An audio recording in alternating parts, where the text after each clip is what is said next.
In today's episode, I'll be giving my review and reaction to the 2018 film Isle of Dogs. So let's jump on that Isle of Dogs and talk about this movie. Do something, man. People are questioning you. Shut up. Shut up. Okay, yep, do that. Sure, guys. Stupid and dumb. Just an idiot. Get your shit together, son. Fuck it. I loved it. Welcome to the dub cast.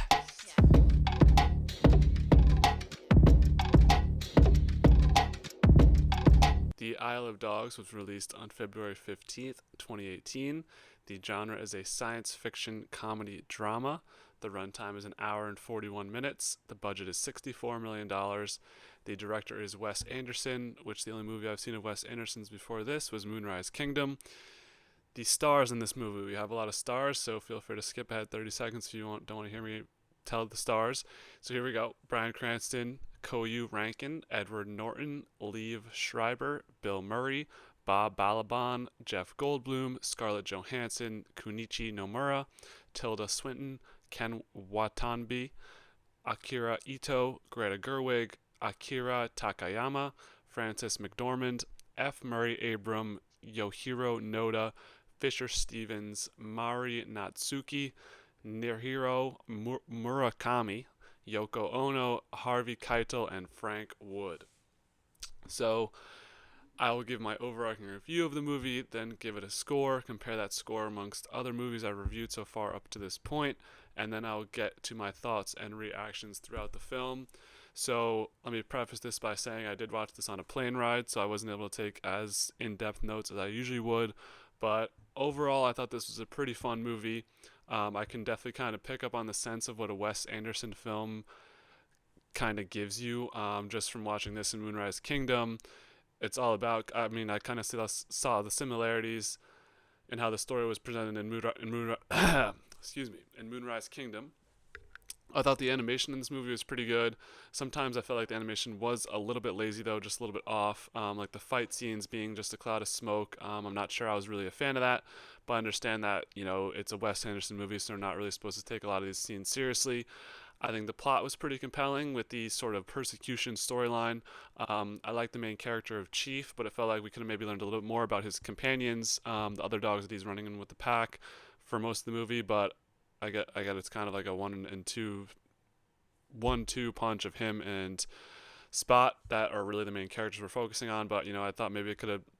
This is the rare movie where I thought it could be more fleshed out. I thought maybe we could have spent a little more time learning about the characters and maybe some fun personalities. But that's just me.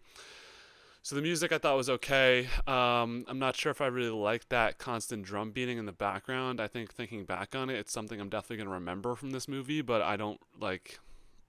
Am I really gonna be like, oh, I like that? I'm just kind of mad at me, but it's something to remember this movie by for sure.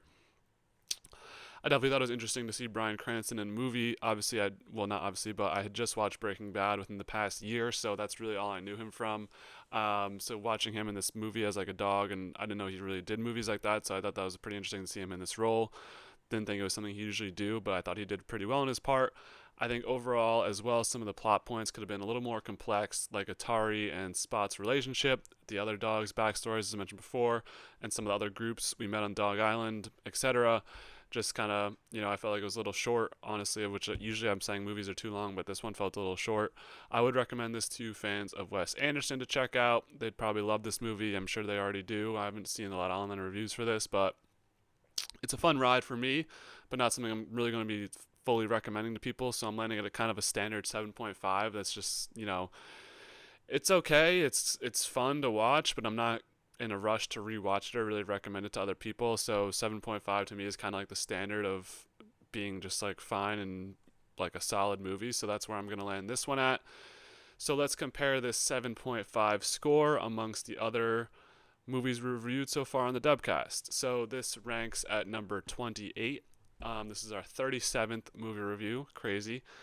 So behind both the animated Spider-Man movies, leaving it last of the animated movies so far that we've reviewed, only 3 so far, and those Spider-Man movies were pretty good. So I think that's a rightful spot for it below them. This lands near the bottom of the 7 tier, which is the most popular tier up until this point. A lot of movies in the 7, so like I said, that's kind of the standard for me. If you want to go all the way back to The Last Samurai, my first review, I kind of explained my scale there, but I feel like most movies that are just fine and okay are 7s. Maybe I'm tilting too high on that, but time will tell when we run out of room to display this graphic all on one screen. Anyways, so let's get into my thoughts and reactions throughout the movie.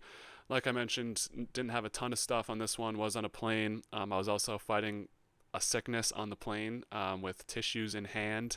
One of those colds where you just can't get rid of the what's it called? Nose that just won't go away. So yeah, just fighting that, fighting a little bit of a headache, whatever. Doesn't matter. I wasn't maybe that affects my score. Maybe I wasn't in the best state of affairs watching this movie. But let's dive right into it. So we start this movie out. We have the cats. They were about to conquer dogs, but then a warrior saves the dogs, and the dogs multiply. So, if you've watched any of my reviews before, I like to take note of the beginning of the movie. I think it tells a story usually, but honestly, it's crazy because I always forget what happens at the beginning of the movie. I'm pretty sure I said that in my last review of The Guilty. There was a Bible verse at the beginning of that movie, and I just completely forgot about it by the end. And then that's kind of the same thing here with the cat story. I thought maybe, looking back on it, the cats could have been a more interesting part, but I think it was just kind of setting the theme of the movie as the cats kind of play out as the humans in this scenario. Like, the cats are literally just the humans. They put the dogs, they're conquered, they put them all on an island to ship them out. They're about to extinguish dogs forever. But then someone comes to save the dogs, which would be Atari in this case scenario, who's this warrior. I know he's kind of like a historical figure as well, being the nephew of a famous, not a famous, but a very high political power person. So yeah, I think this beginning story seemed kind of off and random at the beginning when you think about it retrospectively, but if you look at it through a thematic lens, it's kind of just the whole story is the cats are basically just the humans, and we don't see any cats really come up again during the movie. So yeah, our dogs have been kicked out of the city due to being sick and relegated to quote unquote trash island. Now this is a pretty sad state of affairs. I like to view, I don't know if this is thematically or if this is historically correct. I doubt it is, but Japan's one of the more, up to date countries. So this seems odd that they would just believe this and ship all their dogs out. And especially, people need good companions. Dogs are the best companions / pets out there. I mean, I know there's cat people out there, but we need our dogs. So I don't know how every single dog would be sick. I guess it's like a bird flu situation where they're kind of just sick, so we're gonna send them out to a trash island and you're just gonna rot there. That seems pretty fucked up. I'm not sure the people would go for that, but this nation of Japan and this inside this story is down for that cause because they get rid of all of their dogs, every single one of their dogs. So we meet our main protagonist is Atari. He's the nephew of the mayor, and he gets a bodyguard dog after being in a coma, which the dog is Spots. And now that he thinks, Spots was actually the first dog sent to Trash Island to prove a point that, the mayor's nephew's dog isn't better than anybody else, so we're going to send that dog to the island, because if we send the dog to the island, then that proves that there's no higher class here going on. Everyone has to make a sacrifice of sacrificing their dog. Anyways, Atari is now flying back to the island to find Spots, but the rumor is that Spots has been dead for years. He's kind of a legend on the original Trash Island, being the first one there, stuck in a crate. People were making fun of him and stuff, but we'll find out later what Spot's true fate actually was. But yeah, Atari, that's the main motivation that brings him back to the island. I think I mentioned Atari's like a little kid. I think he's 11 or 12. So yeah, the dogs, we meet Chief and the crew. Chief played by Bryan Cranston, as I mentioned before. There's 4 or 5 of them. They kind of all have their little goofy personalities. One of them was in a high household. Chief is notable because he was a lower tier dog. He was homeless. We find out he was in foster care along the way, but it's kind of like a ragtag group of dogs who are just friends and stick together. So they now want to help Atari, and they look and find a seemingly sign that says Spots has died, but no, it's Sport, not Spot. So Atari is going to stay on Trash Island. He was about to leave because if Spot's dead, he's just useless. Which was Atari even down for the cause? Like he just has connections to Spot, obviously, but I mean, the whole Spot and Atari relationship is kind of odd because at some points it makes it seem like they're really close, and then once they finally meet, Spot's just like, yeah, I got a girl now, like see ya. Anyways, not to get too far ahead here, but Atari is now staying on the island because there's a chance Spot may be alive. So once Atari's uncle learns about how he's on this trash island with the dogs, they send in, a lot of military units, a lot of people to come pick up Atari. But what's a bunch of military units in Japan to a 11-year-old kid and a pack of rogue dogs, man? Because they're gonna save Atari from being taken off Trash Island. Yeah, so this is like, I don't know, sorry if I'm sounding sarcastic and being like negative about it, but this is what I don't like about Wes Anderson movies. This is what kind of brung down my score of Moonrise Kingdom, which I didn't even review publicly on the channel, but this is pre-dubcast. But it just seems, I'm someone who likes to watch real movies, not fantasy, and maybe some people would call me a hypocrite because I watch a lot of Marvel stuff, but that at least, feels real and it's not like goofy and there's not this crazy shit happening. Like, what's that other director that I can't think of that just makes shit like some of the stuff in this movie just felt like not realistic, and I get it. It's Wes Anderson. I'm going to keep an eye on that moving forward because I think I have another movie or two of his on my list to watch, but that's just not what I go for. Like, I like realistic, but I understand it. Like, this is probably a kid's movie, although I don't, there's the bigger messages in there, but that's where I draw the line with Wes Anderson. Like, I don't think I'll ever give a Wes Anderson movie above an 8 just because I can't, like, I like real shit. I like realistic and at least like a believable story. And some of the stuff that happens in Wes Anderson movies is just like chance and it's fun and whatever, but that's just not for me personally. So that's where I'm coming down in it. So sorry if I'm being negative or whatever, but they save the dogs, or the dogs save Atari. So we learn that the city is organizing to get rid of all of the dogs. So not only have they relegated to the trash island, they're gonna like genocide the dogs, which is a fucked. I mean, is them not being on Trash Island enough for you? They're on a fucking island. I mean, that's how you do quarantine. You send them to a fucking island. What are they? They're just there. Like, I don't even think they feed them. They just drop random shit off. And we saw at the beginning, Chief and his crew fight off like a gang of poodles for like a run of pizza or something. Like, it's crazy work. So yeah, I mean, I feel bad. You gotta feel bad for the dogs. Like, obviously, the dogs are the good guys here. I mean, this city is absurd. We're just gonna get rid of all dogs. What are we doing? So we find out Spot is still alive, but they're not sure exactly where he is. Of course, this is kind of the main plot of the story, is trying to get Spot back for Atari. So there's a bunch of also side characters, which I didn't mention in my overall review. Some of them are having interesting storylines, but some of them really like it's just a lot of wasted time as well. So I think those parts could be transferred into a more meaningful part. So there's one side storyline with a professor, and it's him and another woman, and they're working on an antidote to solve the dog sickness that's out there. But the mayor just wants dogs to be gone regardless, so he doesn't really give that professor the time of day. Basically, things escalate. The professor's like, we got to use this, like, we should really use this, it's going to help. And the mayor's like, no, like, you got to get out of here. So they kill him off by poisoning his wasabi. That's honestly a scene that sticks out to me, as the guy making the wasabi and then putting the one little poison thing on there. That's something that I remember. But the I don't know if this is a hot take. I think it ends up coming out throughout the end of the movie, but the tall evil guy is actually behind everything. He barely talks, but I don't know what his deal was. I mean, he must have had a bad experience with a dog. Maybe he got bit by something, or some dog or something, because he's trying to get rid of these dogs heavy, bro. It's not even the mayor. He's like, his advisor is like pushing all this crap on him, this political crap, to get rid of the dogs. Anyways, so we have Atari and Chief. They kind of get separated from the group. Really, the only other notable dog is Edward Norton's character, which couldn't even name any of them at this point. But Atari and Chief are kind of their own. Atari has a pack of treats, and he's also got like a makeover kit, so he gives Chiefs a makeover. or he gives Chief a makeover, and all of a sudden he looks exactly like Spot. And yeah, him and Spot are brothers, which of course, kind of a cool foil to each other, because you had Spot be a guard dog for the mayor's nephew, very prominent role, very nice life, treats, and all that.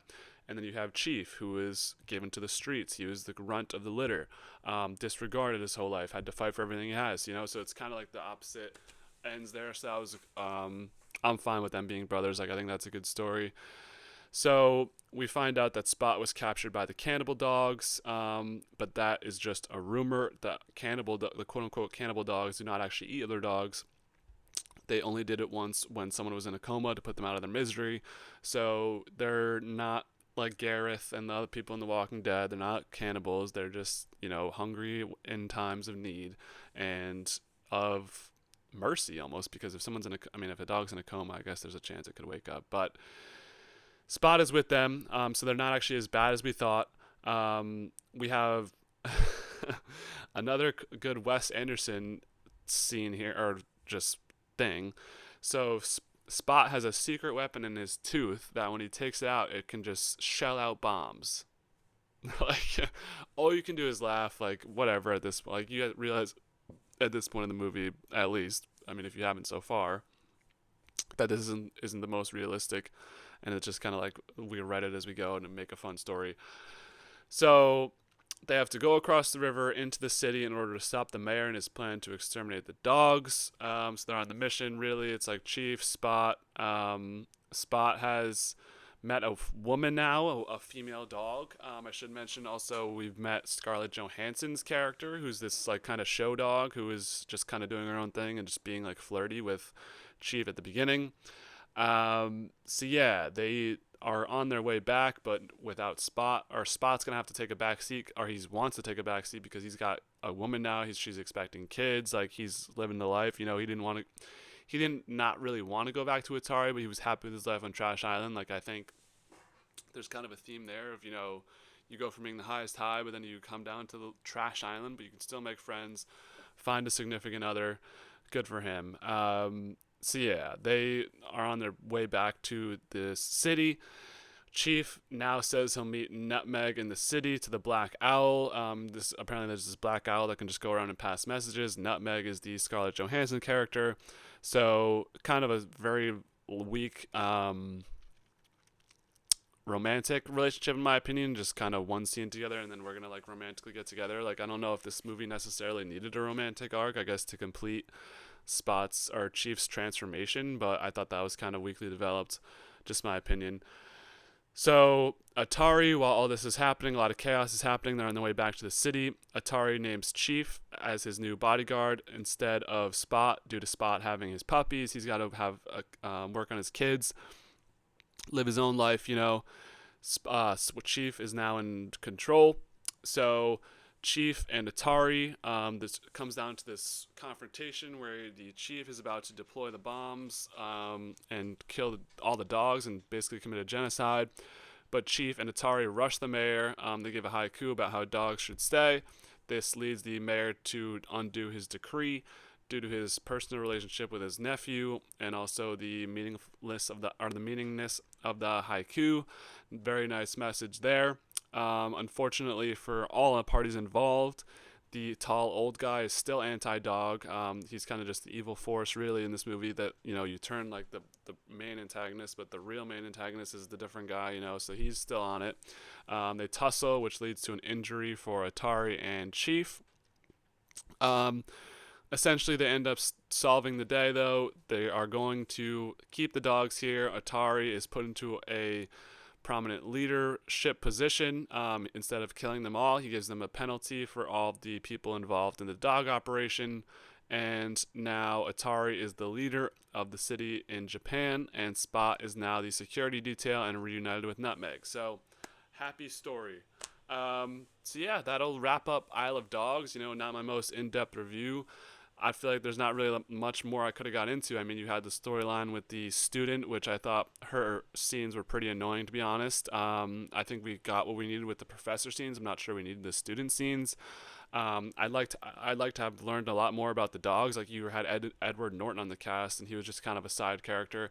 I'm not saying Edward Norton's like some crazy actor, but he's like top, like he's what, at least B tier, probably higher.